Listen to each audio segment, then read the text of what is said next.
You know that feeling, right? That little pang of anxiety when you're trying to speak a new language, Oh, yeah. searching for words, worrying about every single mistake. What if I told you that a fundamental part of, well, who you are could actually be your secret weapon in mastering spoken English? It's a fascinating idea. It really is. Today, we're taking a deep dive into a truly interesting academic study. It unpacks a surprising link: the connection between your core personality, specifically a type known as the sanguine temperament, and your English speaking skills. Yeah, and our mission today really is to pull out the most important insights from this research. We want to give you a kind of shortcut to understanding how your natural tendencies might be shaping your language journey. And crucially, how you can harness them. Right, exactly. How you can really use them to your advantage. Okay, so let's unpack this then. When we talk about personality, I mean, that's a huge umbrella term. It covers so much. It really does. But this study, it zooms in on temperament. So what exactly is temperament, and why is looking at it through that specific lens so important for understanding language learning? Well, it's funny. The idea of temperament isn't actually some, new age thing. It dates all the way back to ancient Greece. Oh, really? Like way back? Yeah, thinkers like Hippocrates and Galen, they were kind of the first to really categorize these core types. They linked them to what they called humors, or like bodily fluids. No, I've heard of that. The four humors. Exactly. So the sanguine temperament, for instance, was associated with blood, and that led to descriptions of people who were, inherently cheerful, sociable, pretty lively. Okay, so connecting that ancient idea to how we think about temperament today, Mm, it's understood more as something largely inborn, genetic almost. pretty much, yeah. Think of it like your foundational operating system, that natural inclination you're sort of born with. So it's different from character, which you develop habits, values, that sort of thing. Exactly. And it's also distinct from personality, which is maybe more about what you present to the world.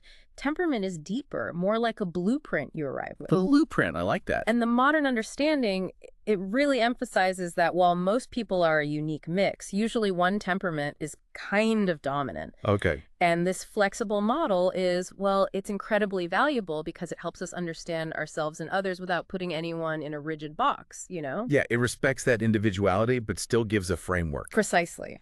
So here's where it gets really interesting for us today, I think. This study specifically zeroes in on the sanguine temperament. So paint a picture for us. What does a sanguine person actually look like? What are their typical strengths? Right. The study really captures them as what you might call a sparky sanguine. Sparky sanguine, okay. Yeah, someone who is just bursting with enthusiasm, highly people-oriented, and they really thrive in lively situations, often the vibrant center of things. Huh? Based on Florence Littauer's classification, their core strengths include, well, an incredibly appealing personality. They're often the talkative storyteller, the life of the party. Got it. Good sense of humor too, probably. Definitely. Great sense of humor, naturally enthusiastic, expressive, just sort of bubbling over with cheerfulness, and Good. curious. Curious. Yeah, and often good on stage, tend to live fully in the present, and at heart, they're very sincere. That sounds like a lot of fun, honestly. Yeah, A real energy giver in any room. they often are. But, and this is important, right? Every strength often has a potential flip side, doesn't it? It's a... So while all that sparkle and spontaneity sounds fantastic, Mhm. what are some of the common tendencies, maybe areas for growth, associated with sanguine traits that the study mentioned? That's a really excellent point. And yeah, the study did identify some tendencies. They aren't flaws, really, not at all. Right, just tendencies. Just tendencies that kind of come with the territory. Sanguines can be, well, compulsive talkers sometimes, maybe prone to exaggeration. Uh-huh. And they might occasionally forget names. They often have this sort of restless energy, can be a bit disorganized, maybe easily distracted. Okay. And yes, sometimes interrupt others during conversations. It's all part of that highly expressive and spontaneous nature. Right. So how do those very tendencies, or even the strengths we just talked about, how do they translate directly into language learning? Mhm.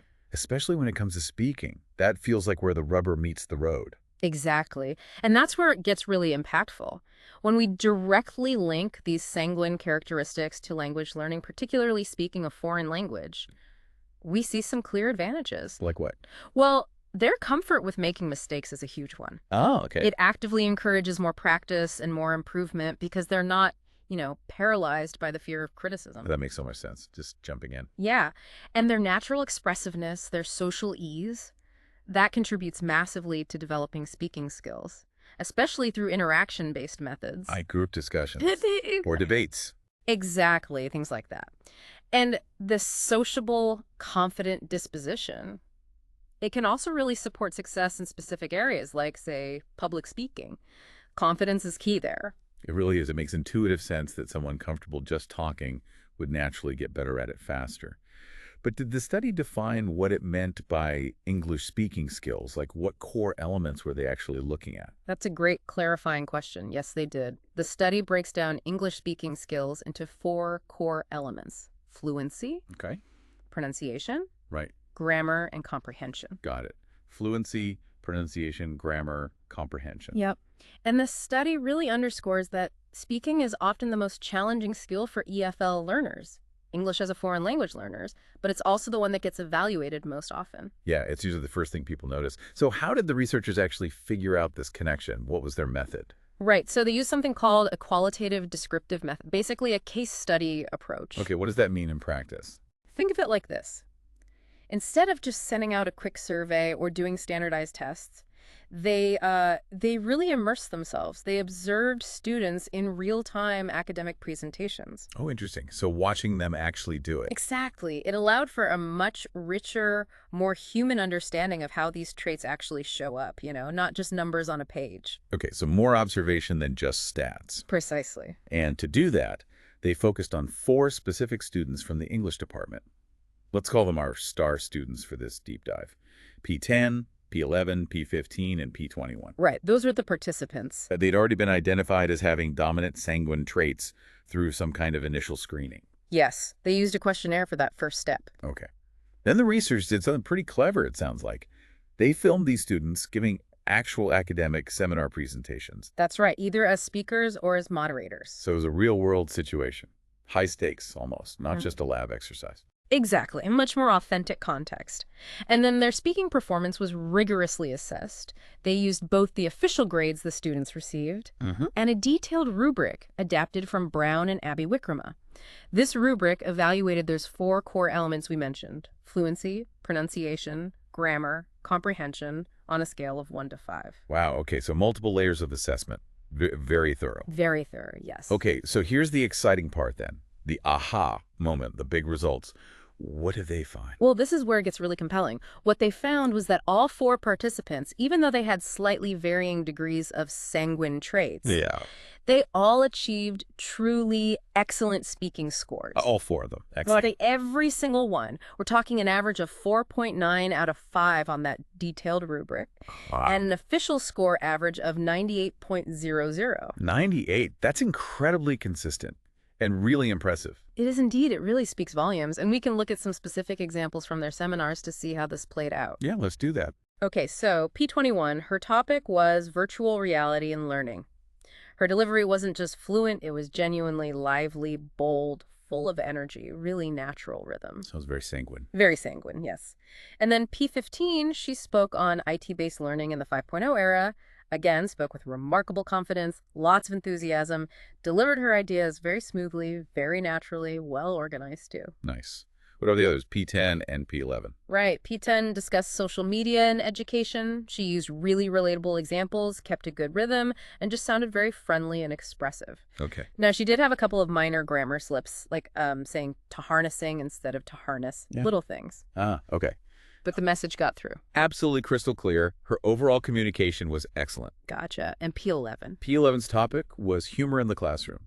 Her presentation was smooth and genuinely fun, actually. Oh, cool. Yeah, she used humor really effectively, interacted well with the audience, spoke in a relaxed but still very clear way. Nice. Any slips there? Minor ones again, like saying print the humor when she probably meant present, or I have the questions instead of I have a question. Again, tiny things. Right, and this is exactly why this study is so interesting, isn't it? It really is. These minor grammar slips, which, let's be honest, are common for any language learner. Totally normal. They didn't drag down their overall excellent rating. It shows that confident, expressive communication, even with small imperfections, can be incredibly effective. That's a key takeaway. Fluency isn't just about textbook perfection. It's about the ability to convey meaning effectively, to connect. Exactly. And what's also fascinating here is You mentioned P21 showed the strongest sanguine traits, Right. Yes, based on the initial screening. but all four performed equally well in speaking. So Yeah. that suggests that maybe stronger sanguine traits influence speaking style, like being bolder or more spontaneous. Right, the way they speak. But the core sanguine attributes themselves, the confidence, the talkativeness. They seem to consistently support strong speaking performance overall. Even if other things like, how much they prepared or how interested they were in the topic also played a role. That seems to be the implication, yes. It suggests those core traits provide a really solid foundation. So, just to reiterate the study's powerful conclusion then, it seems remarkably clear.